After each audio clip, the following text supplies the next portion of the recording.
buhay para sa mga residente sa Macabebe, Pampanga na hindi na tinantana ng mga pagbaha pero pinangangambahan nila ang lalo pang pagtaas ng tubig dahil sa banta ng habagat. At live naman mula sa bayan ng Macabebe, may express report si Daniel Dayaw. Daniel, kumusta na ang sitwasyon ng mga kapatid natin dyan?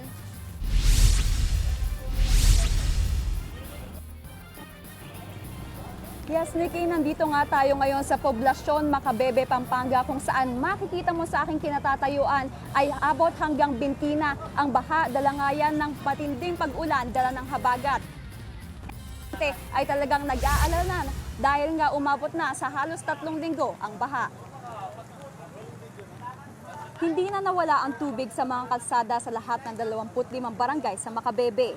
Ito pa nagdaang bagyo at hugupit ng bahabagat nitong mga nakaraang linggo. Kaya ang mga residente nag-adjust na lang sa sitwasyon. May mga lumikas na sa evacuation centers sa pangambang mas stranded sa kanilang bahay. Pero karamihan ay piniling manatili sa kanilang tahanan, gaya ni Nanay Maricel na nag-iimbak ng ekstrang pagkain. Pakinggan natin ang kanyang pahayag. Maski mataas yung hanggang sa loob ng bahay, hanggang sa hanggang hita. O mahirap yung pumupunta ka sa mas maganda na yung doon ka sa loob ng bahay mo para okay na.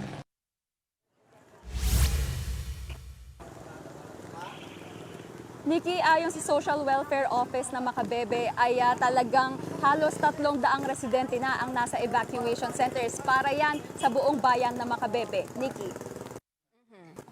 Daniel, yung LGU, paano ba sila tumutulong? Anong mga ibinibigay nilang para sa mga residente na relief goods?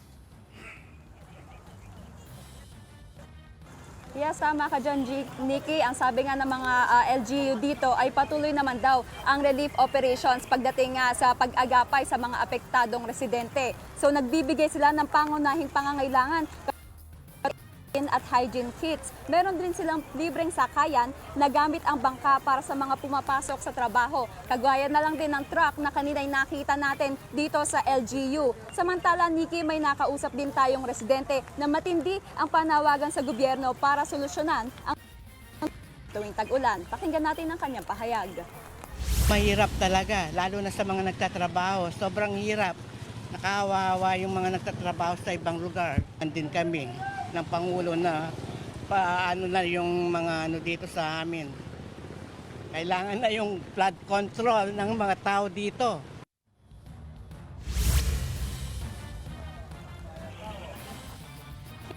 Sa ngayon, patuloy ang nakaantabay ang LGU pagdating nga sa posibleng apekto pa ng habagat dahil ang sabi nila sa akin ay bukod sa catch basin ay meron ding problemang high tide dito. Nikki. Ay, mag-iingat kayo dyan. Yan ang express report ni Daniel Dayaw live mula sa Macabebe, Pampanga.